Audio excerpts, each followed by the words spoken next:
don't know if you guys have noticed this, but Sukuna has a tendency to really screw over Yuji throughout the series. And with the series really heating up now with the return of Gojo in chapter 221, and with him currently battling it out between himself and Sukuna for the 24th of December, I can't imagine Sukuna and Yuji not having a clash on that big day if Sukuna manages to defeat Gojo. As much as the big main event is Gojo versus Sukuna, Yuji also has a point to prove against Sukuna. The amount of times throughout the series Sukuna has disrespected him, if Yuji is going to die, he has to die by at least battering Sukuna or making sure Sukuna knows that Yuji is a monster in his own right. Because if not, then Yuji will forever be laughed at and be disrespected by Sukuna, as I will show in this video today, starting with episode 12 of season 1, where Sukuna refuses to heal Jumpei. This is deep, man. Seriously, Yuji finally made a friend outside of Jujutsu High whom he actually has common interests with, such as movies and TV shows, and was even invited back to his house for dinner. Unfortunately, Jumpei got transformed into a transfigured human and ended up tragically dying, but before that, Yuji wanted to save him and believed Sukuna could do it. As we have seen Sukuna recover Yuji's arm when he took over his body earlier on up against the cursed room. However, for this episode, Sukuna straight up refused Yuji's request. This is when you realize that Jujutsu Kaisen is not going to be like the other shonens with the inner demon trope. Sukuna is going to be straight up evil, and he will mess with Yuji however he can. Sukuna at that point in the story couldn't do anything against Yuji because Yuji had the ability to just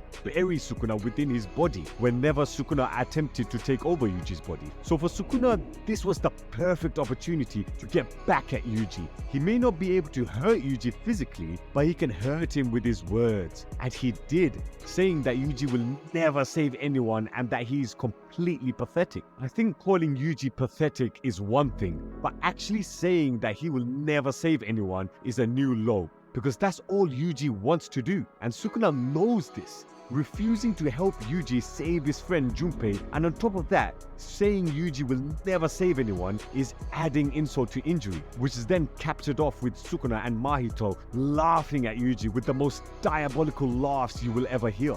Just go back to that clip on YouTube. You will never see a character laugh so much at another character. I always refer to Sukuna as the Joker of Jujutsu Kaisen, and his laugh at this moment cemented that for me. Number 4 is in episode 5 when Sukuna rips out Yuji's heart. Scene was so surreal because at that time I was an anime only viewer, so I wouldn't know what to expect from Sukuna. But one of the things I didn't expect was for him to rip Yuji's heart out from his body, essentially trying to force Yuji into staying dormant and allowing Sukuna to keep control of the body. Again, I love this.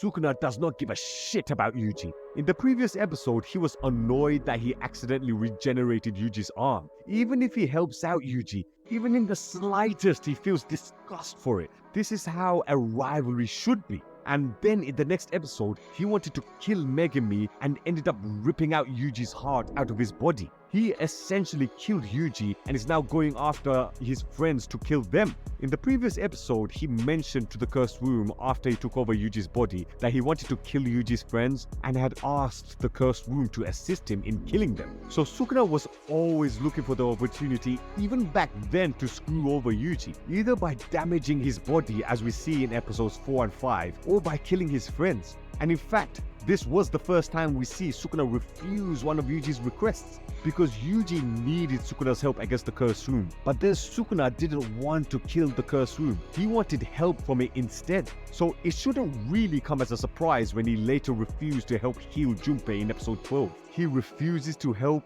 goes out of his way to damage Yuji's body, and even refuses to heal his body when it's damaged, and wants to kill Yuji's friends just because they're Yuji's friends. Sukuna said to Gojo that Gojo will be the first person he kills after he fully takes over Yuji's body. But because Sukuna wants to screw over Yuji that badly, he would rather go back on his promise to killing Gojo first, just to stick it to Yuji and make him feel bad. I swear, Sukuna, man, as badass as he is, he is also one petty guy. Number 3, chapter 120, when Sukuna reveals the damage he has done in Shibuya. This was the moment that I feel Sukuna broke Yuji. Yuji, the guy that wants to save everyone, now seeing the massacre his body has caused. He even calls himself a murderer in this chapter and that he deserves to die. All Sukuna said, "Hey brat, take a good look." That's it. That's all that was needed to break Yuji's soul in this story. Before this arc, Yuji was goofy and was always busting jokes with his friends. But after this arc, Yuji is very reserved, nowhere near how happy he used to be. Now look at this moment here as the moment that fully broke Yuji. Even in the Culling games when he fought against Higuruma in chapter 165, he admitted that he killed all those innocent people in Shibuya. Even though it was Sukuna who was in control of the body, Yuji still feels it's his responsibility to keep Sukuna under control.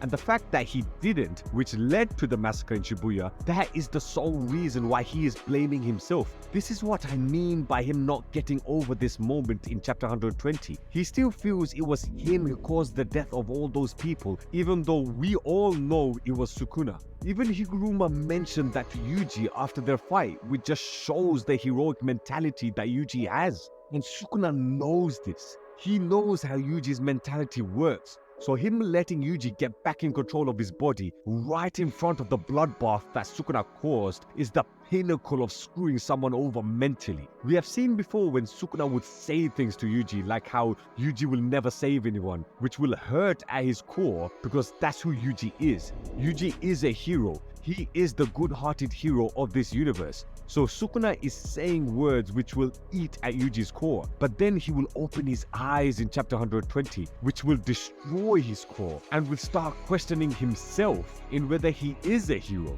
The fact that Yuji is now calling himself a murderer in this chapter and further admitting that he did cause the massacre in chapter 165 shows that Yuji doesn't view himself as someone who can help people anymore. He's just a guy that kills cursed spirits, but not necessarily a guy that saves people, which is what his granddad wanted him to do from the first episode. His granddad said to Yuji that Yuji is strong. That's why he should help people, and he took those last words and kept that with him, but Sukuna completely destroyed that mentality with this moment. Sukuna doesn't only want to kill Yuji, he wants to break Yuji mentally, crushing all of Yuji's beliefs and ideologies. That's why he did what he did in this chapter. Number 2 comes from chapter 212. Sukuna taking over Megumi's body. What I said in my number 3 pick with Yuji never being the same is exemplified here because in this very chapter, Yuji feels if he is locked away, then finally Megumi will be safe. He also mentioned that as long as he is around, Megumi will never be safe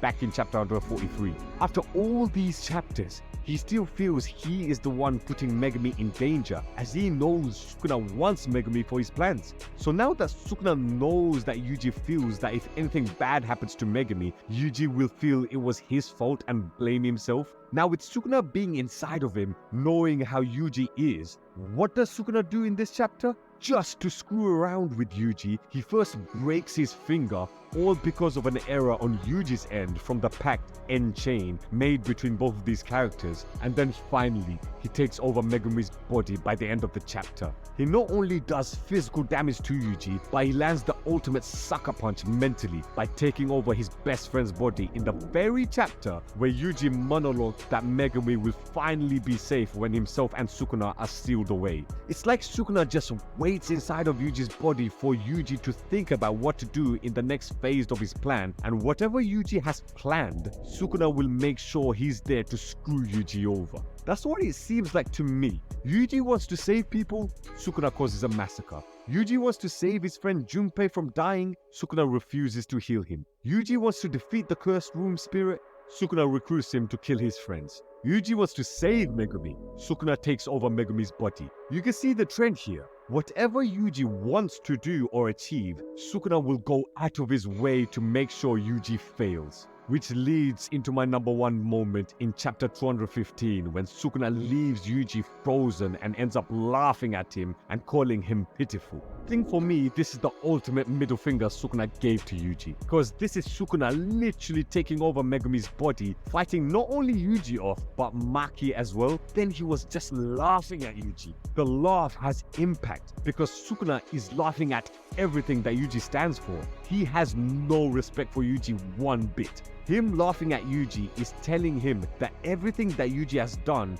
he failed because of Sukuna. Yuji is a failure in Sukuna's eyes, a loser, someone that he can just laugh at whenever he's bored. That is what that laugh meant to me. Sukuna didn't even bother killing Yuji, which goes back to what I said earlier, in that Sukuna would rather break Yuji mentally first, and then he will fully kill him off. This was his perfect chance to kill Yuji, as Yuji is already sliced up and bleeding to death thanks to Sukuna in the previous chapter. I feel Sukuna wants to do major damage and death all over Japan with Megumi's body, just to show how badly Yuji has failed in protecting Megumi from him. And because of him failing to save Megumi, a lot more people will die as a result.